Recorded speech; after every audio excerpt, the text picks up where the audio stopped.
Togo, menace sur des cadres de la préfecture de Doufelgou-Ouest. L'affaire de déchirement de Doufelgou autour du chef-lieu de commune continue de faire boule de neige. Dans notre parution NDOG 705 du 25 mai 2018, nous avons attiré l'attention de l'opinion sur la tension qui couvait dans cette localité et bien d'autres suite à une nouvelle loi sur la décentralisation, charcutage des collectivités existantes engendrant la dissolution des villes chefs-lieux des préfectures dans une nébuleuse de communes, votée unilatéralement par la majorité parlementaire RPT, unir en vue de satisfaire la vision électoraliste du pouvoir en place. Nous avions titré « Création des communes, Doufelgou se déchire autour du chef-lieu » écrit « Dans la préfecture de Doufelgou, une atmosphère de méfiance s'est instaurée entre les populations des cantons de la zone ouest, Léon, Aloum, Kadjala et Corée, et celle de Defal à cause de l'octroi de chef-lieu de communes. L'on craint que cela ne dégénère à des affrontements dans cette localité. En ce qui concerne cette octroi de communes, et de son chef-lieu dans cette localité, il ressort que lors du premier découpage, il est prévu 2 chefs-lieux de communes dans la préfecture de Doufelgou, notamment l'un pour la commune de Niantougou, et l'autre pour la zone ouest. Mais à la grande surprise des populations de la zone ouest, un deuxième découpage a été ordonné, selon des sources concordantes, par un cadre, membre influent de l'Union native de Defalé, et suite à ce nouveau découpage, Defalé deviendra chef-lieu de commune au détriment de la zone ouest. Non content de cette manœuvre, les chefs de canton de la zone ouest ont adressé, le 24 février 2018, un courrier au ministre de l'Administration territoriale, de la décentralisation et des collectivités locales avec ampliation au président de la République pour exprimer leur mécontentement, et exiger qu'on tienne compte du premier découpage pour octroyer le chef-lieu de commune. Suite à notre article qui a donné, et continue de donner la migraine à certains ponts de cette localité, une délégation conduite par le ministre Gilbert Baouara s'est rendue, le 14 juillet 2018, à Doufelgou-Ouest en vue de convaincre les populations à avaler la manœuvre du très célèbre baron Unir de Defalé. Mais, la délégation avec à sa tête, l'homme sur qui le pouvoir en place compte pour régler le problème de commune, et de son chef-lieu qui divise les Lambas, a été proprement humilié par les habitants de Léon. Sortis massivement pour l'accueillir, cette population qui vit dans la misère ambiante, attendait un discours d'apaisement, c'est-à-dire le transfert de communes érigées illégalement à Defalé vers Doufelgou-Ouest. Mais, à sa grande surprise, ce sont des fausses promesses qu'elle est allée lui tenir, a révélé notre source qui a précisé que la population très déterminante est parvenue à arracher la parole au ministre pour exprimer son ras-le-bol en ces termes : « Trop, c'est trop. À chaque fois que vous venez ici, c'est pour nous tromper. Aujourd'hui, vous êtes encore là pour tenir des fausses promesses. Nous voulons la commune ou rien. Si la commune ne nous revient pas, que personne ne vienne nous parler des prochaines élections. » Devant la colère des populations de Léon, précise notre source, le ministre Baouara a quitté précipitamment les lieux.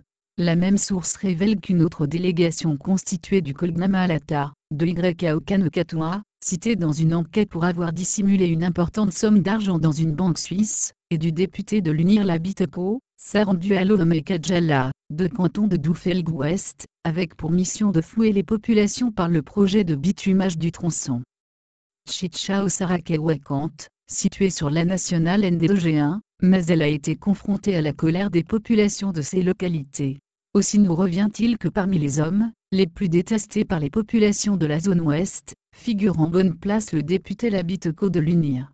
Après s'être fait élire depuis 2013, il n'a jamais retourné auprès de ces populations pour leur témoigner sa reconnaissance. À l'annonce des élections législatives à venir, il multiplie des rencontres avec les cadres de Doufelgou-Ouest pour les convaincre d'aller apaiser en son nom les habitants de cette zone. Pour lui, son attitude vis-à-vis de ces populations répond à la discipline de son parti. Mais, des sources concordantes révèlent que ce qui fait actuellement la force des populations de la zone ouest est leur union, leur détermination ainsi que le soutien de leurs frères de Kanté, et certains fils de Defalé acquis à leur cause. Le grand baron de Defalé, le nœud du problème. Dans un précédent dossier relatif aux accrochages à propos du chef-lieu de commune à Doufelgou, l'alternative a mis à nu les manœuvres de l'ex-puissant argentier du Togo dans cette préfecture pour viabiliser Defalé, qui n'est qu'un petit village situé sur la montagne. Son désir, c'est que son cher Defalé devienne une sous-préfecture. Il est vu comme celui qui serait à l'origine du litige entre les Lambas et les Naouda. On lui reproche de vouloir prendre une partie de Baga et une partie de Kanté, Sarr, en faveur de Defalé. Il serait même également pointé du doigt pour avoir proposé la construction du contournement de son village au détriment de la réhabilitation de la nationale ND1, de Sarakawa en passant par les cantons de la zone ouest pour déboucher sur Cantet. Selon les indiscrétions, ce fameux projet devrait permettre à sa localité d'être désenclavée en vue d'être érigée en chef-lieu de commune au détriment des cantons de la zone ouest. Pour que ces objectifs soient atteints, il aurait œuvré pour que Corée, un petit village du canton de Kajala, soit détaché de celui-ci et non seulement rattaché à Défalé, mais aussi érigé en canton. Des sources concordantes affirment que la manœuvre consistant à affaiblir la grande zone ouest a été mise en exécution à l'insu des cadres du chef canton de Kajala. C'est ainsi qu'il a doté chaque maison de Corée de lampadaires. Pourtant il n'y a que 5 lampadaires dans les 3 cantons, Kajala, Alorom et Léon. Il a promis 0,2 forages à Kajala, mais à ce jour, ces forages ne sont pas réalisés, a révélé une source. À Lomé, des réunions se tiennent sous l'égide du colonel Gnama, Latin en vue de régler le litige entre Baga et Défalé. Le but est de définir des stratégies pour apaiser les populations de Baga avant les prochaines élections législatives. Il nous revient aussi que les habitants de cette localité seraient très remontés contre les agissements du grand baron de Défalé, et jurent de tourner le dos au parti auquel il appartient. C'est pour ne pas perdre cet électorat que les copains de cet ex-ministre s'organisent. Le colonel Gnama Alata réussira-t-il la mission qui lui est confiée? Telle est l'inquiétude des natifs de Doufelgou. Rien n'est sûr, vu que sa délégation du 14 juillet dernier a été cueillie à froid par les populations de ces localités. Ses habitants ne reviendront pas à de meilleurs sentiments, si le chef-lieu de commune ne revenait pas à Doufelgou-Ouest, a confié une source. Des cadres de Doufelgou-Ouest menacés. Non seulement le baronnier de Défalé cherche à faire de sa localité une cité sur la montagne en œuvrant pour qu'elle soit le chef-lieu de commune de Doufelgou-Ouest, mais aussi il s'investit pour que les cadres de la zone ouest perdent les postes de responsabilité qu'ils occupent.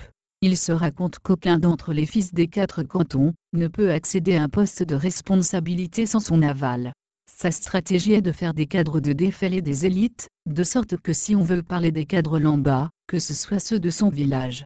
Le seul cadre qu'il chercherait actuellement, dans la zone ouest de Doufelgou pour avoir la main mise sur les projets, et les détourner en faveur de son village serait Ferdinand Chancy, ex-DG des Travaux Publics, celui-là même qui a permis à sa localité de bénéficier d'un lycée et bien d'autres structures.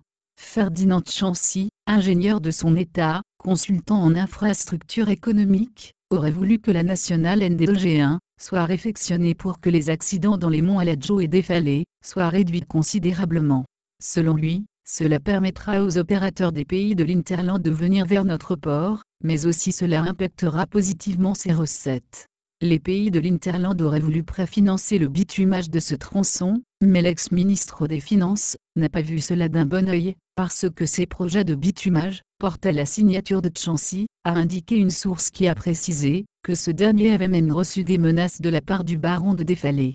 Selon les mêmes informations, le puissant de Défalé aurait donné des instructions au ministre des Travaux Publics d'alors de démettre Ferdinand Chancy de son poste, autrement, il perdrait lui-même son poste ministériel. C'est alors que l'ex-DG du Fonds d'entretien routier, FER, a été démis de ses fonctions. En commençant, en 2005-2006, par mettre en exécution le projet de bitumage du contournement de Defal, qui devrait passer par Chitao Sarakawa Sidleonelom Kajala des Cantes, Chancy s'est vu bloqué dans son élan, juste parce que le grand baron de Defal avait l'intention de détourner ce projet. Pour ce faire, il fallait qu'il quitte le FER. C'est ainsi que ses détracteurs ont trouvé des alibis fallacieux pour le débarquer de cette structure, a noté une source. Source, l'alternative.